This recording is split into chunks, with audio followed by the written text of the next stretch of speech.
Welcome to another episode of the Miles Offside podcast, where we talk a little bit of football and a whole lot of nothing. My name is Oscar Puente, also known as Footy from Afar, and with me as always is my co-host Chuck Bailey. Yeah, when we say we're going to do a quick episode, we don't need to elongate all the vowel sounds just to pad it out for content, because there might be certain games we don't want to talk about. Well, I'm fine to talk about every game this week. I don't know. We'll see what happens. We'll see what happens. Isn't that strange? With us on the other line, he's handsome, he's smart, he makes us look real good. It's super producer Ian Stimson. Are you getting bored of your own intro now, Oscar? Yeah, I gotta mix it up, you know. Okay. 22 episodes in, you gotta keep it fresh. You know, you're a married man, you know how it is. He's either bored of his intro or he's majorly coming on to you, Ian, right now. Calling you super handsome, saying you need to keep your marriage fresh. Let's just see where this goes, all right? We got a long podcast to record. Yeah, indeed. Episode 22.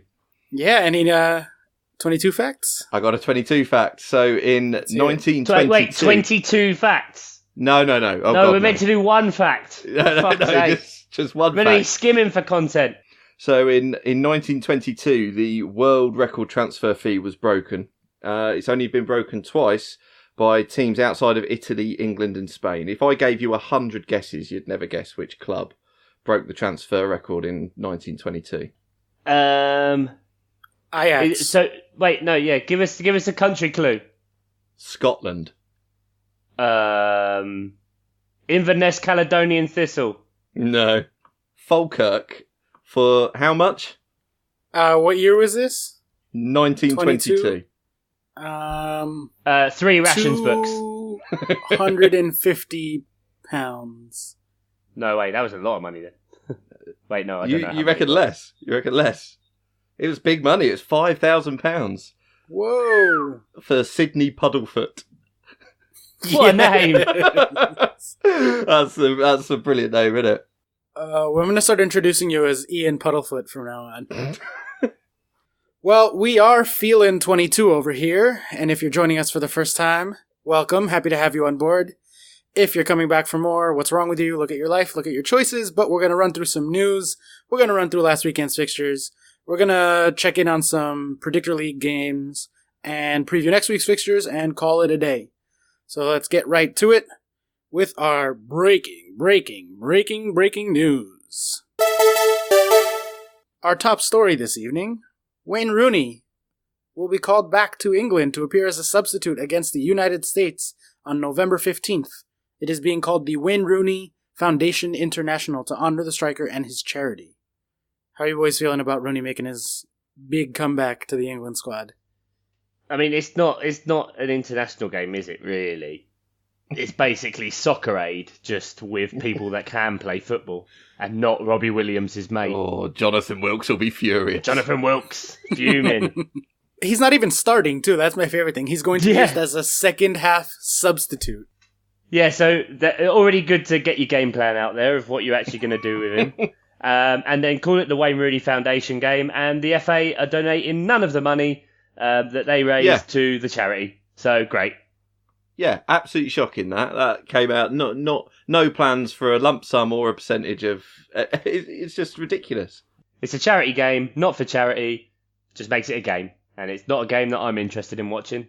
The English FA is basically a charity at this point, so the state that they're in, I think they could use all the help they can get. I think the US Wayne could Rooney's as well name to sell tickets. Oh yeah. These sorts of games though are genuine opportunities to we've all take the piss out of international friendlies or whatever, but England are in a rebuilding thing. We shouldn't be calling up Wayne Rooney, giving him a cap. Peter Shilton was fucking furious anyway about the devaluing of an England cap. Absolutely fuming. I've seen him on a few TV programmes going fucking mental. He's just worried that someone will catch him, I think. But probably, yeah. It's like it is ridiculous. We shouldn't be, even for a half of football. Like Southgate should be trying to try things out with his youngsters. That sounds weird. You know what I mean. But so, no fond memories of Rooney for you guys in the England shirt? You're not... Dude, we hate the England team. Like from that era, you've got to remember, like the reason everyone was getting so excited about this World Cup because it wasn't the old England team. Yeah, so totally yeah, different. Of course, like Rooney did great things and blah blah blah, but no, I don't care. All right, moving on then. Our next story: Man City and Paris Saint-Germain are cheating and should be punished, according to La Liga officials. German newspaper Der Spiegel says City and PSG overvalued sponsorship deals to quote-unquote meet UEFA's financial fair play rules, essentially running shell corporations that are actually just the owner and saying, look, we have this massive sponsorship. We're actually worth all this money so we can spend it on transfers. Do you agree? Should they be punished? And second question, follow-up question, will they actually be punished? They won't be punished because they'll pay a lot of money to make it go away. And yeah, they should be relegated. Relegate Man City, and then that's one less spot that Palace could get relegated in. Never been any corruption in Spanish football either, has there? Never been any. No. Well, my favorite is that like they already got caught. It's FIFA president Gianni Infantino who was the one that negotiated fake deals to cover it up with them, and like. Oh, thank God the Sepp Blatter days are over, eh?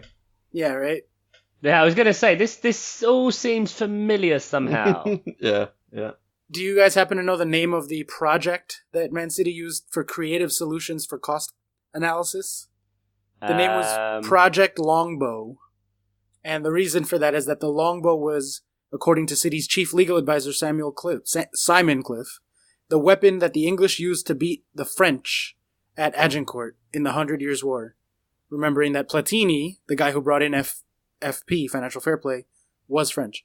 Do you not think they're spending a little bit too much time thinking about their code names and maybe should just... You know what we're going to do when we're being a bastard? We're going to be really, really witty and clever in it. That is the exact equivalent of when you see those old black and white films and the guy ties the woman to the train tracks and then spends 3 minutes twiddling his moustache and laughing like, nah, nah, say. I just feel like Project Longbow could be like the main story arc in the next James Bond film. Like, it's such a ridiculous evil corporation name, like evil villain comes up with that shit. They're like, oh, we're gonna defeat and cheat and lie, and we're gonna give it a clever name. Like, it's fucking great, I think. Also, PSG should just come up with Project Crossbow and then just destroy everything. Next news story. Football leaks claim Euro Super League talks held by clubs. Top European clubs have held secret talks to create a European Super League, according to a report by German publication Der Spiegel. They're on it today with breaking news stories. Yeah, smashing it. Although, weren't their clubs openly admitting a few years ago that they were talking about having a European League? That's why it all came out before about how it would affect all of the European leagues if they... if like the top four from England, say, seceded to go to a that's European what league. I'm sure. It always comes up because commercially they're absolutely desperate to do it. Desperate to do it. Well, it makes so much money. Yeah, especially if they were in control of all the rights and stuff. I mean, it would be you think it'd be a license to print money. I mean, everyone I talked to would hate it because it totally devalues the big European nights of football, which are the pinnacle at the minute. It totally devalues that if they're playing each other every other week, you know? Right, and I'm reading the BBC story right now. First of all, Der Spiegel claims that it was Real Madrid joining forces with AC Milan, Arsenal, Barcelona, Bayern Munich, Juventus, and Manchester United to form a group behind UEFA's back. And as part of their plans, the clubs have discussed an option for leaving the national leagues and their football associations behind entirely. Like, I doubt that'll end up happening, but that's crazy. That's like I'm assuming it must have been just as crazy when the Premier League started up over there, right? Because basically just a bunch of clubs went rogue and were like, fuck it, we're doing this instead. Yeah, I mean, it was a big deal. I mean, even though I was really young, I do remember it being a big deal because it took football into that subscription thing. It was all done with Sky, so if you wanted to watch these matches now, you suddenly had to pay £15 a month. So it was controversial, but without doubt, the extra money has led to a massive increase in quality in the Premier League. But there's a difference, I think, between that and doing it on a European scale, where I don't know. I think there'd be a lot of traditional fans who would say, "Fuck it, I'm not watching that." As in, I'm not paying the season ticket. I think there'd be a lot of traditional fans who'd be dead against it. Season tickets and stuff it'd be really weird how they manage that. But then for those clubs, you look at their fan bases and how much they charge anyway. Yeah, those people seemingly have money to fucking burn. Yeah. Yeah. Well, and with the advent of like the international television age in European soccer, where we're getting it in the States, you can catch it in Australia, in Asia, in India. It's becoming more and more of a global thing, and so something as like seemingly arbitrary as national borders, like fans from around the world don't give a shit. They just want to see Man United playing PSG. You know what I mean? And so if the clubs realize that that's where the demand is from a global market, not just from like your local Manchester person, then it makes sense economically for them to go with that. Yeah. Yeah, but I mean, they moan enough when they have to like travel from the south coast up to the north on like a weekly basis. Like imagine having to like, oh, where are you away this week? Oh, well, we're in Italy, and then that's on the Saturday, and then on Thursday we're in Germany. And you're like, so yeah, at the minute, Man United can't even manage to get to their Premier League matches on time. So, yeah, exactly. I mean, seriously. So are you guys definitively against this Super League idea then? Yeah, dumb. Get rid. Oh, actually, yeah, fuck it. Fuck all those teams off. Over them. Well, act like genuinely, if, let's say, City, United, Liverpool, Arsenal, and Chelsea and Tottenham all leave the Premier League in the most ridiculous hypothetical version of this, where they have talked about leaving their national associations. And so now the Premier League is just everyone else. Like, wouldn't that give Palace a real chance of winning that title? Wouldn't that give Peterborough a better chance of being up in the top division? Would you want that? You can, like, fuck off the big teams that are richer than everybody anyway. I don't mind, but I just think if you do a European league, if it is going to be a league, there has to be relegation. So how much of a cunt are those teams going to feel when they push for all of this and then one of them gets relegated and then they're back in the league? You're just like, well they could do it MLS style. There's no relegation here. Like, there are a lot of sports leagues that don't have relegation. That's a European soccer thing specifically, but relegation is not like... In most sports, in most so leagues then not in the world, only are there's you no bringing relegation. in a whole new league, but you're also bringing in a complete different format that no one, apart from America, has in sport. And as we've discussed before, not having promotion and relegation in leagues is shit. Yeah. I don't love the idea, but I could see an argument for smaller clubs liking it more, because it gives them more of an opportunity in England to like kind of take over and become the bigger clubs. Well, I mean, you go 4 places higher in the rankings by default. It's not exactly something to be. Well, at the minute, that'd give Peterborough promotion, so I'll take it. I'm all turned around on it. I'll take it. All right. And finally, a bit of dinosaur news for you this week, Chuck. Oh. Ooh. This is new to me. Right? We haven't even spoken about dinosaur news. No, I wanted to surprise you with it. Buried around the game Red Dead Redemption 2 are 30 dinosaur bones for players to acquire and find and collect as part of a side mission. I know you like games. I know you like dinosaurs. Did your little binky go up just now? I did. I got a little chub on. What would make me fully erect is if you find all 30 bones, can you assemble a dinosaur to ride in the game? The article I'm reading says the reward is worth the time spent wandering around the global map, but it does not say what the reward actually is. So all we know is that it's a good one, I guess. Maybe you do get a pet dinosaur. My gaming is a good notch lower than you because like Finley's only just getting into it. But I've been playing Lego City Undercover quite a lot. And the best bit of that is when you build a T-Rex skeleton in a museum and then you get to basically ride it or whatever, and you just go stomping around on Lego police cars and stuff. It's the best. Yeah. Oh, that sounds awesome. Lego games are like legit one of the most underrated. Lego City Undercover is brilliant. They are so much fun. They are so much fun. The Lego games. Dead simple game, but like it's so well written. There's jokes in there, obviously just for the adults. There's Shawshank Redemption references. There's that's awesome. Like loads of Arnie film references. Goodfellas. Like your kid has no idea what you're pissing yourself laughing at, but it's absolutely brilliant. It's so good. Well, they got to leave stuff in for the parents so that they don't completely lose their fucking heads. Yeah. Like, Yeah, it's just mind-numbing to watch kids' shows. I love my nephews to death, but I'll be over their house for, like, a whole weekend of hanging out, and by the end of the next day, I'm like, I cannot hear Paw Patrol ever again. Like, I so just they're can't. like, what, 5, 6 years old or something? Yeah, they're 4, Yeah. 5, and 7, something like that. I mean, that age, the TV and everything is mind-numbing, yeah. Yeah. It gets better. Chuck, you have that to look forward to in the next few years. You're not even on the other side of that yet. Nope. You can still get away with, like, watching Breaking Bad because she's just like a little Yeah. lump that doesn't remember anything. Yeah. Taking her into the cinema, watching Halloween and stuff, yeah. I wanted to. I wasn't allowed. Yeah. All right, well, that's all I got for news. So let's go ahead and jump into last weekend's fixtures. Starting off with Bournemouth 1, Manchester United 2. Did you guys happen to catch this match? Yeah, I did. Bournemouth looked absolutely brilliant in the first half. Or was it Man United looking poor? I'm not sure, but I am gutted that David Brooks is Welsh. I'm telling you, he looks a properly decent player. And I googled him and saw he was Welsh. I was like, fucking hell. He's chosen his allegiance. Yeah, really. Well, you guys can have him on Team Great Britain in the Olympics at least. Fucking hell. Yeah, I guess. I don't think you can. I don't know. I think England, like Britain, still do that thing where they can't be professional players in the team, or like can't be good. I don't know.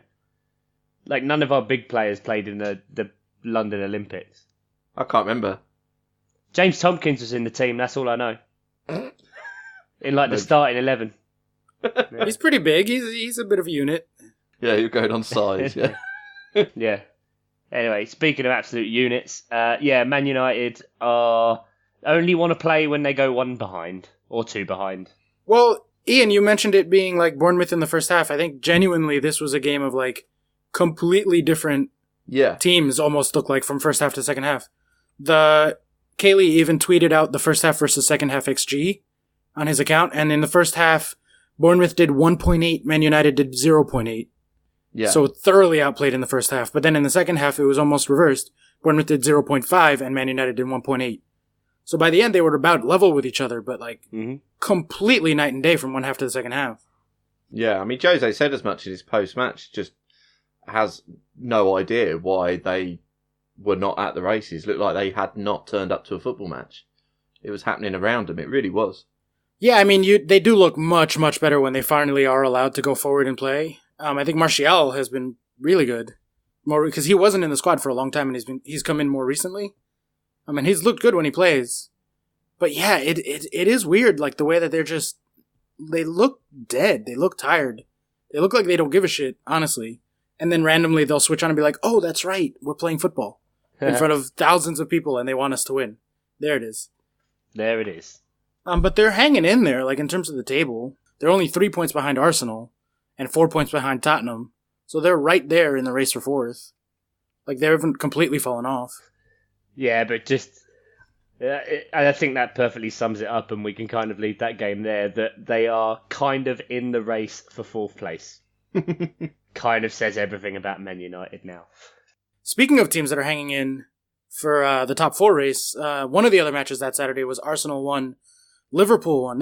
To me, that's a very surprise result from an Arsenal team that has not been particularly convincing. You know, we've talked about the results being there, but not the performances. They 100% kept up with Liverpool. The rough XG sum, just very quickly, was 1.6 Arsenal, 1.5 Liverpool. So that is a dead heat. A slight, but nothing really edged to Arsenal. But, like, that was a fun match if you watched it. Yeah, it was really, really close. 2-2 easily could have been the scoreline. Like, there was a lot of chances for both teams. Yeah, especially Van Dijk could have had a hat-trick of headers. Mane had that goal where you could argue whether or not he technically qualified as offside or onside. So Arsenal did get a bit of the rub of the green, but that's a bit of a discredit to say that they didn't play really well. I mean, if you can hold Liverpool to 1 goal, and B, if you can get a point out of them like this, that's a pretty good result for them. And something that you would have, last season, you would have never believed that was going to happen. Yeah, absolutely. And I think, they haven't played that well leading up to this, except for, a couple of matches here and there.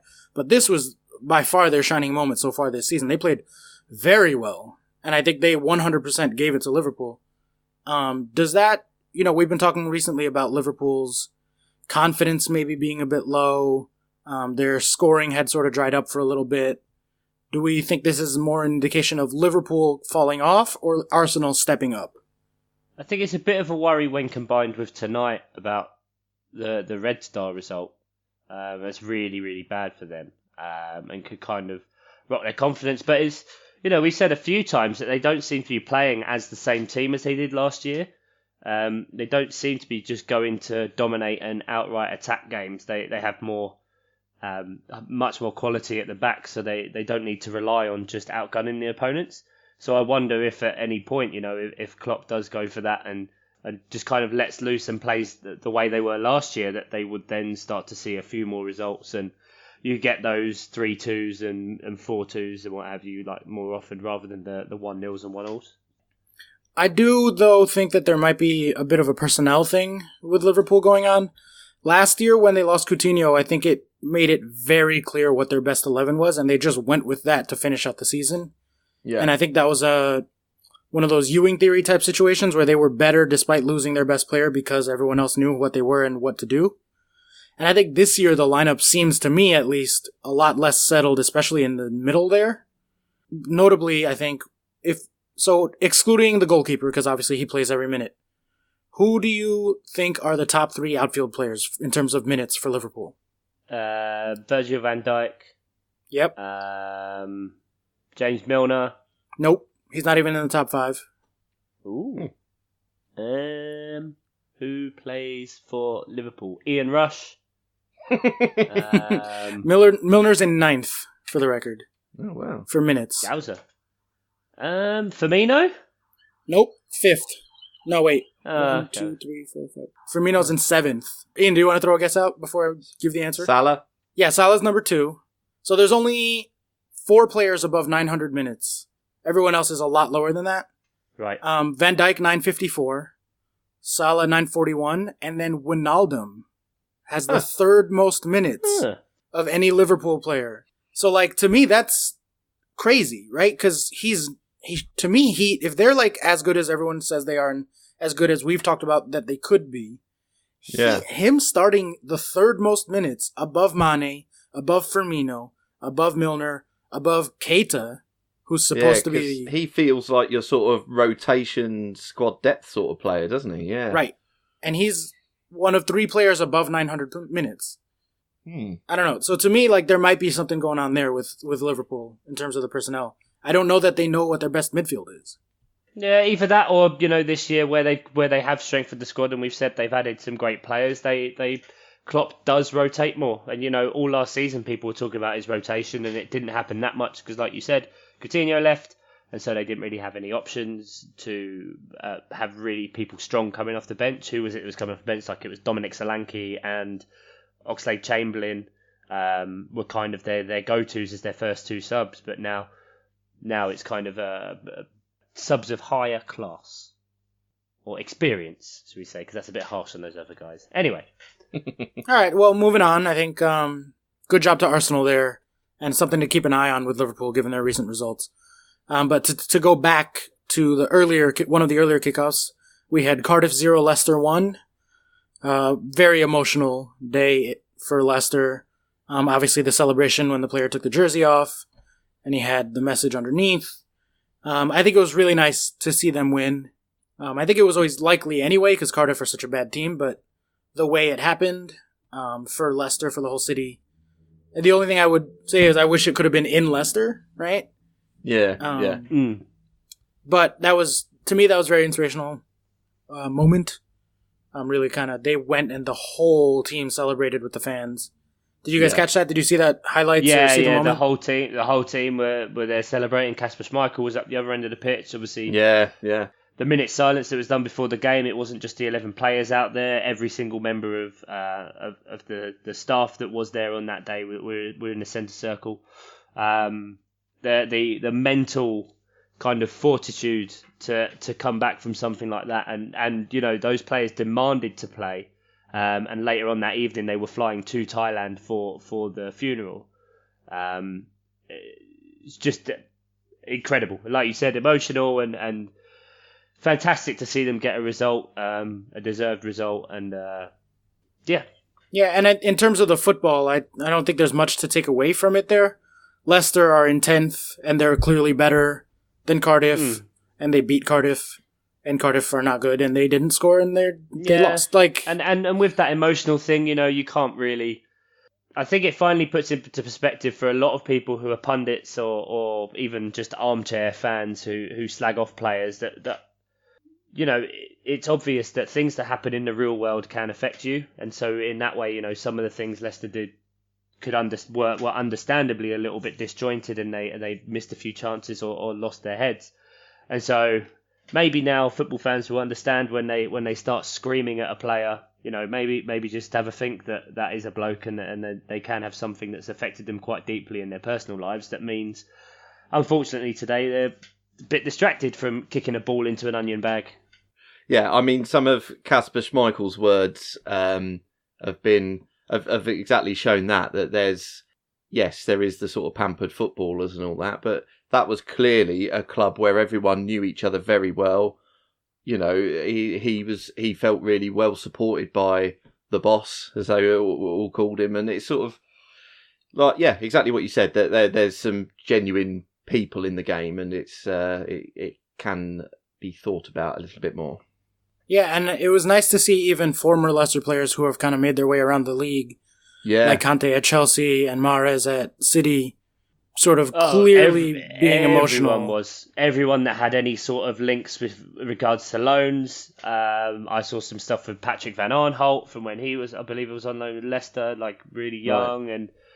And I'm sure there was something with Harry Kane because he was on loan at Leicester a few years ago, not that long ago. But just everyone regardless. It's been a fantastic unifying response from the whole football community. Yeah. Well, to keep it moving, I think if Leicester beating Cardiff was not surprising, there was one very surprising result from that set of fixtures, and that was Newcastle 1, Watford 0. Yeah. Newcastle done a win at home against a good team. Watford had looked a bit shaky for a while, but seemed to have pulled it back. Playing Huddersfield will do that to you. But yeah, for Newcastle to get not just a win, but a clean sheet, like that is huge. Yeah, although can I just throw the XG out there real quick, because I think you'll like it. Here we go. This is like being at the top of the roller coaster where we're going up. Newcastle is so great. Click. We're just at the tippy top. Newcastle 0.7. They scored a goal at home. 0.7, decent. Watford 2.1. There's that elite Newcastle defence we've been talking about. There it is. 2.1 and they couldn't score. That's rough. That's a bad beat. That's like when you're playing poker and someone just keeps calling on a fucking flush draw and they hit it on the river. And you're like, you son of a bitch, you didn't even know what you were doing and you fucking caught the card. That's Newcastle right now. They just caught their card. Newcastle caught it well, definitely. Whether there's something to build on there or whether there's a fluke result, it kind of remains to be seen. But no, it's good. It's good for Newcastle to finally do a win. Yeah, and honestly, like Watford are a good team. They've been one of the better teams with the underlying numbers and in the table itself this year. So for Newcastle to pull off a fluky result, let's call it, against a good team must feel pretty good for them. I'd imagine looking back on a horrible garbage season, that will be one of the highlights for them. It's like a drug 1-0 against Watford. Can you imagine like the end of season DVD? Like, it all culminates in Newcastle 1, Watford 0. For being outplayed on the day. They haven't got DVD players in Newcastle. So I'd get involved in slagging off the North. Yeah, absolutely, do it. No, and you live there too. You are a part of it, so that's fine. It's easier for you. Yeah, you're one of them. This is kind of the start as well for Newcastle of a pretty easier run of fixtures comparatively, because they have had a very tough start to life. So they've just had Watford. They've then got Bournemouth at home, Burnley away, West Ham at home, and Everton away. couple of games after that, they've got Huddersfield and Fulham back-to-back. So there's really the time now for Newcastle. It's quite a crucial part of the season for them. So if we see them going up the table, that'll be very good for those guys, because you find it hard pressed to be getting points anywhere else at the minute. Yeah, that's actually a pretty decent run for them. One of the teams you mentioned, and we'll go to that game next, is West Ham. One of the matches of the weekend, West Ham 4, Burnley 2. Burnley done 2 goals. Burnley done 2 goals. The fact that Burnley done 2 goals and still lost. Poor Sean Dyche. Sean Dyche. 4-2 is a pretty high-scoring game for Burnley to be involved. But I think it is time to start wondering about relegation for them. The question is, why Joe Hart?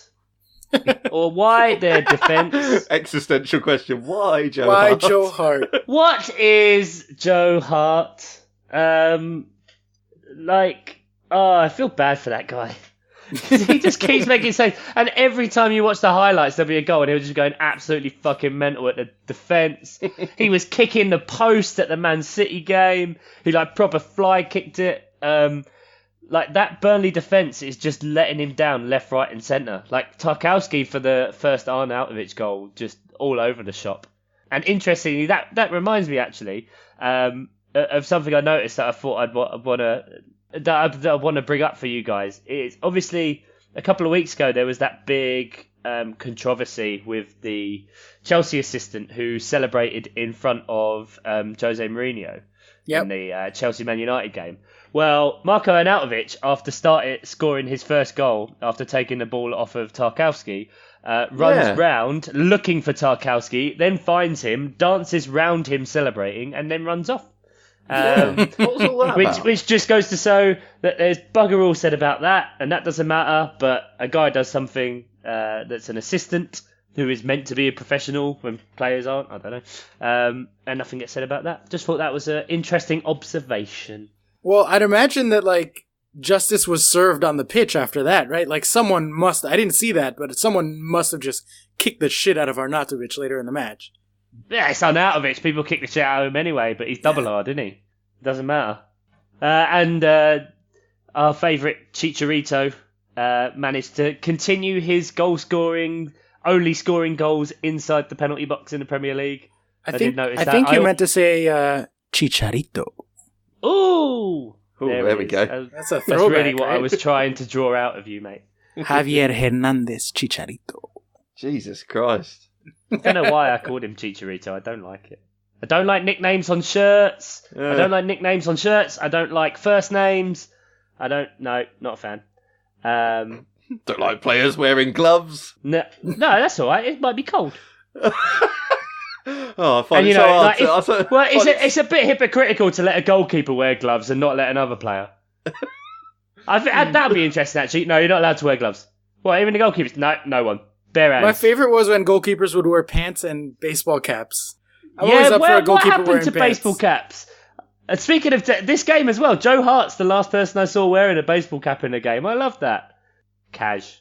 Anyway, speaking of high-scoring games, didn't really see this one going so high, but Wolves 2, Spurs 3. Wolves nearly had an impressive comeback with a brace of penalties. Tottenham were not worth 3 goals at all. No. At all. I think Wolves left that stadium feeling pretty angry not to have won. Forget even a draw, straight up. Because Spurs are not... I continue to not be impressed by Spurs. For the record, Harry Kane continues, and now a quarter of the way through the season, to average 0.3 XG per match, which is so far down his post-injury numbers. And it's it's a significantly big chunk of time now. The sample size is getting there. For it to still be 0.3 per match, his shots are down to a third of what they were, all of that stuff. And I think Tottenham are following along with him. I don't know. To me, Wolves were the better team on the day. Let's go to a game that had lots of goals but was fun and incredibly predictable. Man City done 6. Absolutely smashed Southampton. I love it when you see that. Did you guys see the almost goal as well, where the City players just pinballed it around themselves for about 20 seconds in the Southampton box? Yeah, that was delightful. None of them. I think they all wanted to be the assist, not the goal on that one. Yeah. And get sneak one more pass in there. It was a bit weird. It was so weird. It was like, no, you go, no, you go, no, you go, no, you go. And just going between, you're like, someone shoot, no, another pass. Southampton got it away. Damn it. It's like when two people go for the same door at the same time and they're like, oh, after you. No. Yeah. And no one actually walks through. When that happens in this country, someone can miss a meal. Yeah. 5 hours later. Far too polite, yeah. Because then the first person that goes is branded a dick by the second person, if you do just go. Yeah. But then you're just standing there getting fucking angry because it's like, look, I want to go somewhere right now. Get out my way. Come on. And if they don't say thank you just passive-aggressively go, well, you're welcome. Yeah. Well, I usually do that under my breath, so they can't really hear me, but I feel like I've got the moral victory. See, that's not a problem over here at all. People being polite? No. Yeah, people being overly polite, and then you're stuck there for 10 minutes. If there was an American in that Man City lineup, they would have shot. They would have not have asked for a second chance. You shoot your shot, bro. You shoot your shot. Take your shots. You miss 100% of the shots you don't take, brah. Which is not true. 100% of 0 is not a number. Couldn't let that one go. Nope. Pisses me off. Makes me so angry. But City are so fucking good. Is there anything else to say? No. So good. That's literally it. We don't need to analyse this at all. They were great. David Silva, done goal. Aguero, done Aguero. Sterling, amazing. Sterling, again, brilliant, yeah. Yeah, Sterling, 2 goals, 2 assists. Yeah. Oof, what a day. I told you, they're going to win the league. So that should that wrap it up for the weekend? There's no other games to talk about, right, Chuck? No. We can talk about the game which I am classifying as the Garbage Derby, or the Garby, as it will henceforth be known, of Huddersfield Fulham. Fulham is shit. Fulham is shit. Yeah, there's nothing to say about that. Fulham is shit. Huddersfield is shit. It's worth noting. To lead us into our next game, that Huddersfield, with that 1-0 win, now have a better home record than Crystal Palace this year.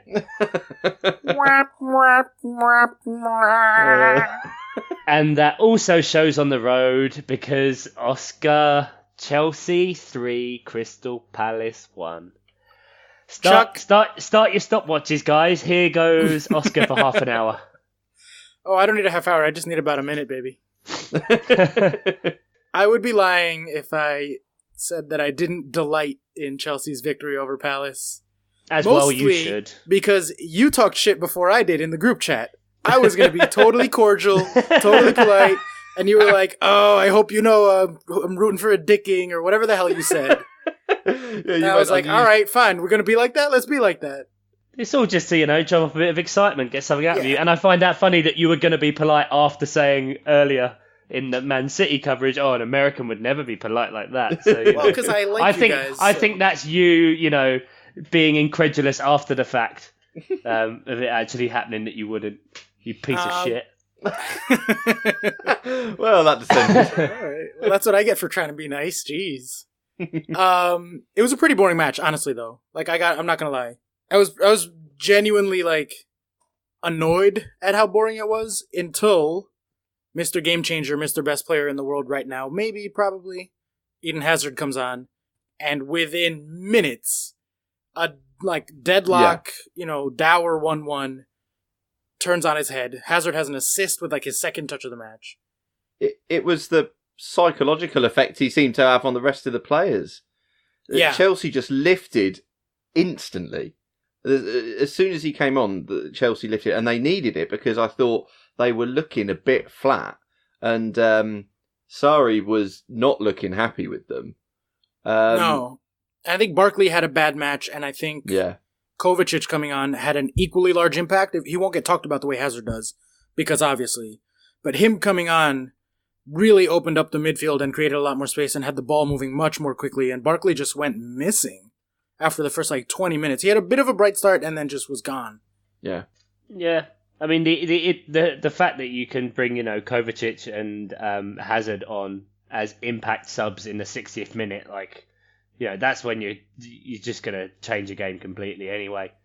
I mean, it's saying a lot when Morata can put 2 past you, but that's just how it's worked. Like, any Chelsea fans listening, don't get excited and think Morata's good. It's just he also missed about bad. 5 sitters too. Well, that was that no one at one's the end, fooling wasn't it? Where, like, I'm sorry, bud, Morata has not been that good for quite a while now, and the fact that he's on a hat trick and then goes for the sheer arrogance of trying to lob the keeper outside the box.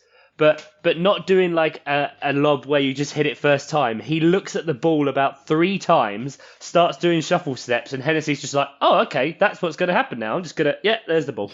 Could have just gone round the keeper. Could have easily so 2 bad. touches. Like, I was watching that on the highlights. I was like, wait a minute, I thought Chelsea was only 3-1. Oh, yes. Okay, I see there. He's going full Fernando Torres right now. Like... Even when he scores, fans are still like, talking shit about him. Yeah, but even his coaches, in the post-match interview, he was saying, Morata is fragile. We don't consider him our best player. We don't consider him there. Like, Sarri, it wasn't really giving him a good, like a proper digging out or anything, but like it was quite strange to hear a coach speak critically, but quite level-headed about a player, especially in a post-match interview, which they're always so vanilla and boring and crap, because they just ask the same question, how'd you get on? Yeah, we did well, yeah. Oh, were you happy with this? Yeah, I was happy with this because we won. Like, that's it.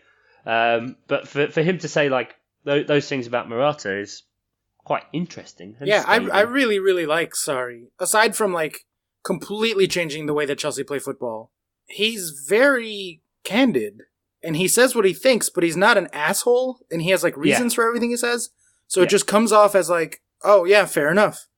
And I think that's gotta have the same effect on the players. Like, the players seem to really like him a lot already. And more than that, respect him, because he's juggling a really crowded midfield. And wingers. Like, all the players are coming out being like, yeah, but we're just happy. We know it's tough, and there's not minutes for everybody, but, we have a good squad, and we're getting wins, and we're all on the same page, and so it's fine. And, like, when you have all the players saying that independently of each other, and it doesn't seem like it's a force-fed line the way all the Man United players come out and be like, oh, Jose's great. We like Jose. He's great. Yeah. Right? Like, this has a real feel to it. My concern is that, like, all that being said, we still kind of seem to be a team that doesn't know what to do without Hazard. No offense to Palace, but they shouldn't be drawing 1-1 and struggling to score against Palace at Stamford Bridge. They shouldn't be conceding to Palace. That was another David Luiz special right there. Yep, everything's up the right side, man. Luiz and Alonso. And, like, as amazing as Alonso has been going forward this season, and he's having one of the best attacking fullback seasons I can remember, he's such a liability, and then Luiz has to cover up all of it, and he's not good enough for that, and he looks bad, and everybody notices him because of his stupid hair. Yeah. And actually, I love his hair, but it's crazy.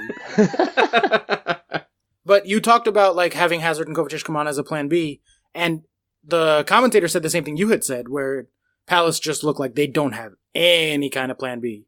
And it either works or it doesn't, and then that's it, right? Like, yeah, but it doesn't even really seem like plan A at the minute. And it's a bit weird that, last season it worked for a bit playing like Zaha and Townsend as inverted wingers and that kind of thing, but if you're struggling for goals and you don't have a dedicated striker, maybe don't play a formation where you require 2 and you don't even have 1 striker. Yeah. Or just play a centre-back up there just for fuck it and just have him as a target man. Like, Palace fans joke about that so much simply because of that Danny Butterfield thing where he scored a perfect hat-trick in like 8 minutes as a centre-back who was playing as a striker because we had no money and no players. All right, well, that wraps up last weekend's matches, so I think now it's time to check in on the Predictor League. Is that right, Chuck? Check in on the Predictor League. Predictions of a league of players in another league. It's very meta.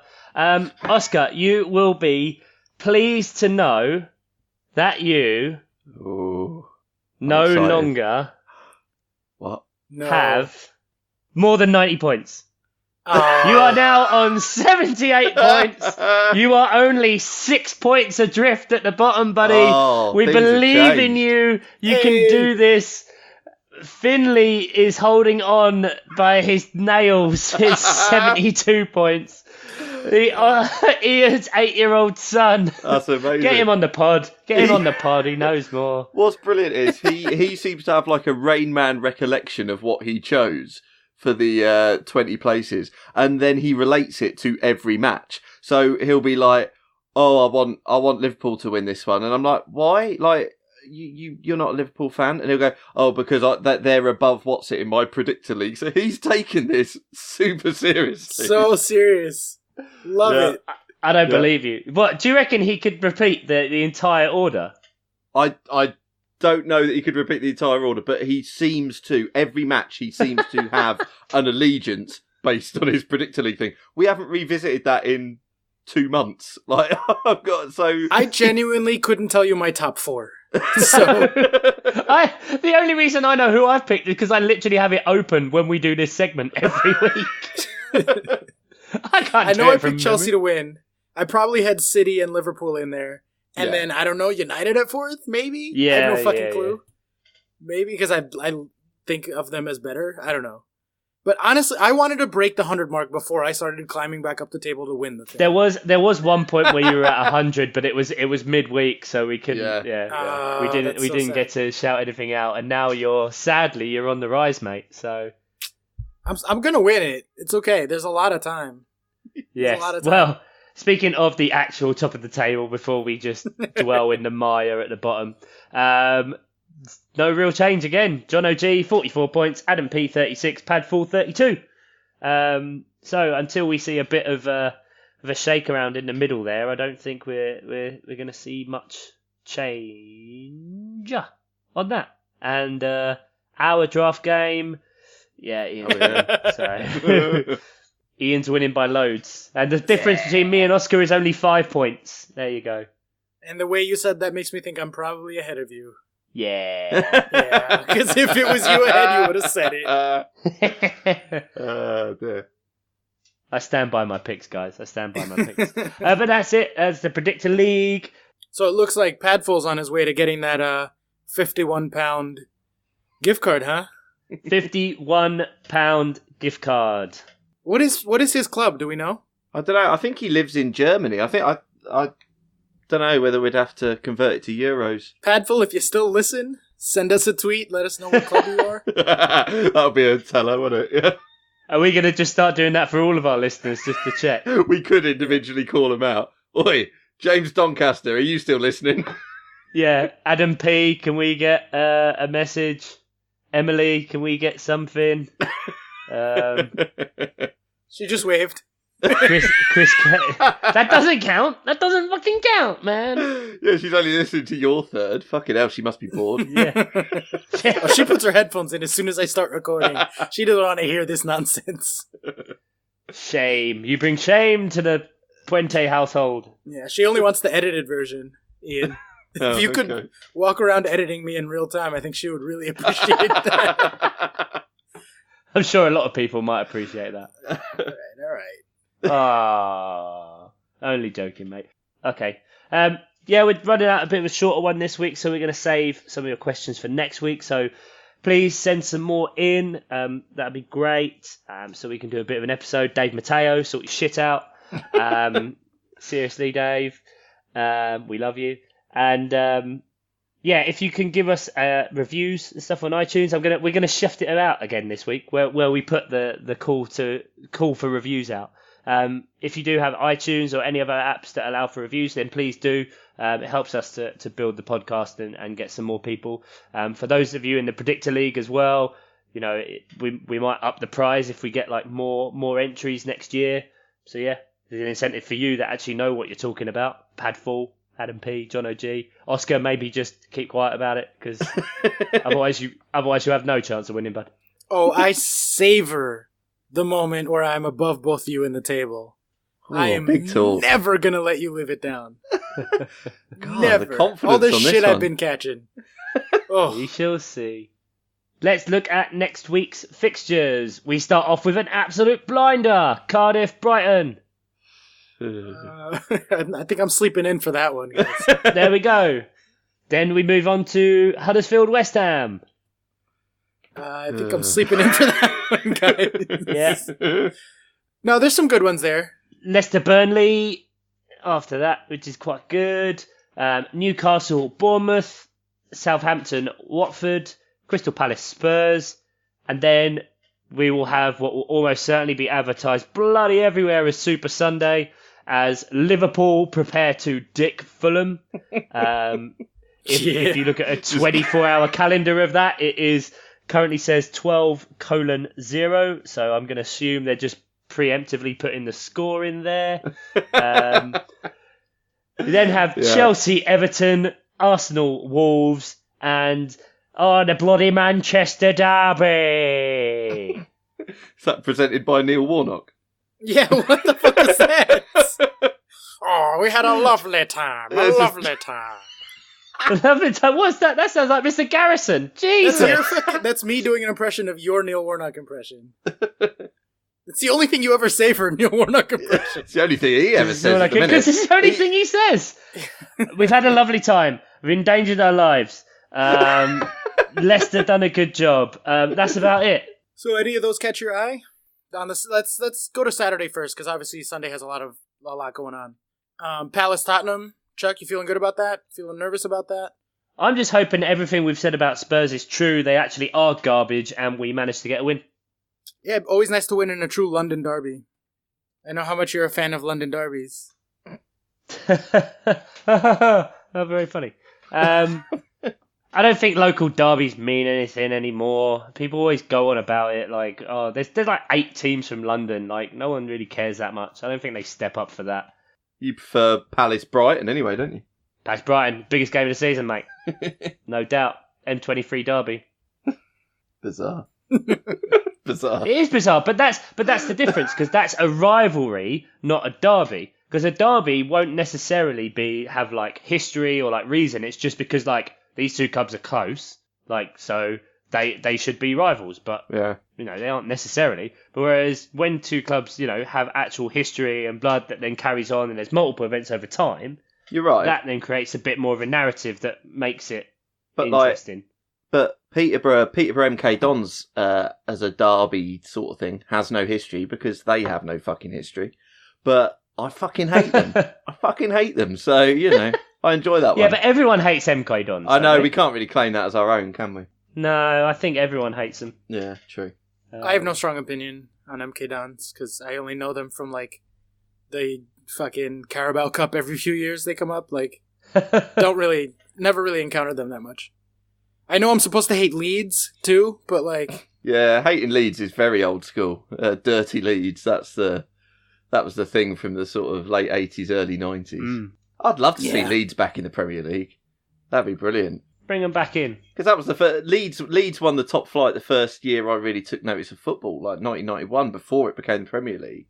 Yeah. And so I'd love to see Leeds back in the top flight. Yeah, Leeds back. Who else? Portsmouth. I want to see Portsmouth back. No, fuck That'd Portsmouth. Be fun. No, it'll be great because history will repeat itself. And they'll win the FA Cup once, and then they'll get to the final again, and all their fans will be going, "No, we don't want to fucking win it." And then they'll come close. Financially collapse. Financially collapse. Yeah. Plummet like a fucking stone. Redknapp will be involved somehow. It'll be great. He always is. He's always involved. That wheeler dealer. Don't call him that. Don't say it to his face. He's going to find me now. He's got a radar for these things. Harry, if you're listening, get in touch. Send a question, please. Rate, review. He probably is. We're big in Barbados, which I'm sure is one of his tax havens. Oh my god. I'm happy leaving that in. You're definitely cutting that shit. I'm happy leaving that in. All right. I'm happy. Good, I love it. If he wants to sue me, he can. Chat shit, get banged, eh, Harry Redknapp? Huddersfield West Ham might be of mild interest. At least they might be relatively evenly matched. West Ham are probably better. No. But... What? Are you... I'm sorry, but I'm not... I don't really like West Ham. But to say Huddersfield and West Ham are evenly matched, like, you are mental. That's bollocks. Bollocks. All right. The closest you can get with them is that they kind of, they both have letters in their name. They both have... There's an H in there. No, there's nothing close. Look, all the bottom 14 teams blend together for me. All right. Yeah, all right. You fucking up there in your ivory tower.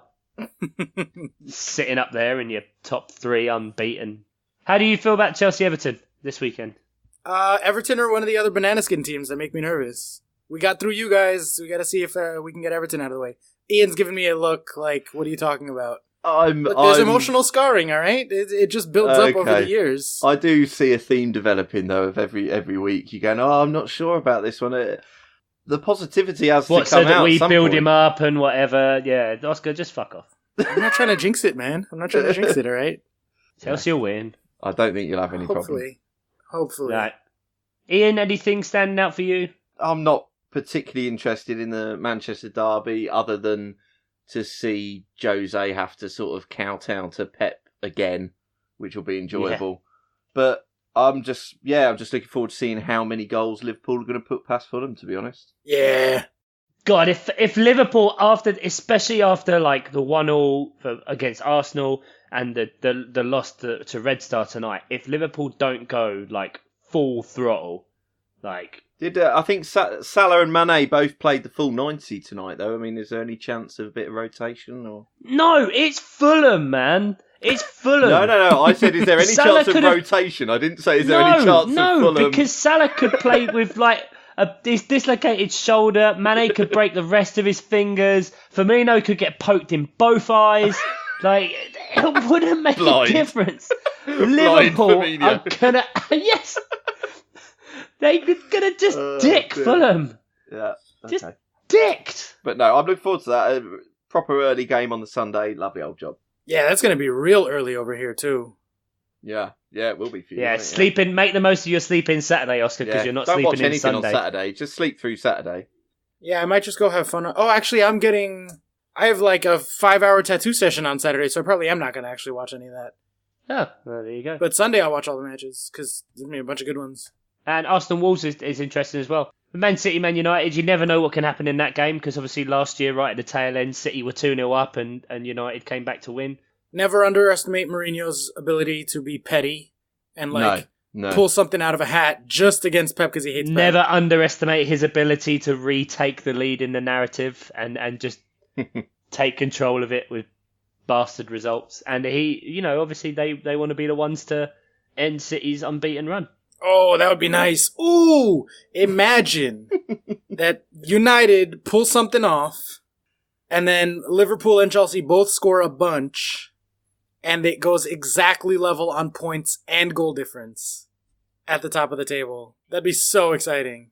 I mean, there's a 10-goal swing between Chelsea and Man City, and a 13-goal swing for goal difference between Liverpool and Man City. Yeah, I just said a bunch of goals. Okay. Yeah, I mean, to be fair, like I said, Liverpool are playing Fulham, so they can make up 12 of those there. I love the way we're genuinely pulling for a 12-0 victory. God, I hope so. Why not? Mitro is damp. He's out, so fuck it. Out of my fantasy team. Mitro, yeah. R.I.P. in peace. My God. R.I.P. in peace. Rest in peace. Yeah, that's a thing the kids say. All right. Oh, the kids. Wait, do you guys really have never heard that? Well, no. I've heard it, but I've heard it said by stupid people who don't know what RIP stands for. Oh, that's why I think it's funny to say. It's like people who say PIN number. It's not a PIN number. ATM machine. Yeah, or guesstimate. You fucking twat. It's not a word. Wow. Ian, do you have anything that pisses you off for no reason? I mean, I'm going to keep saying RIP in peace for the record because I think it's funny to begin with, and now I know it pisses you off. So. Rip. I don't get it. I don't know. I'm not down with the kids. None of us are. Well, Oscar seems to be, but I'm not sure. Oscar thinks he is. Yeah. All right. Good podcast. See y'all next week. It is time for us to say goodbye, guys. Thank you very much for listening. Thanks, Ian. Thank you. And a preemptive thank you for all of the editing you inevitably have to do again. Thank you, Oscar, I guess. You got R.I.P. in peace, our friendship. Yeah, indeed. Absolutely. I can't even look at you right now. And thank you from me. Take care, guys. Goodbye. Bye.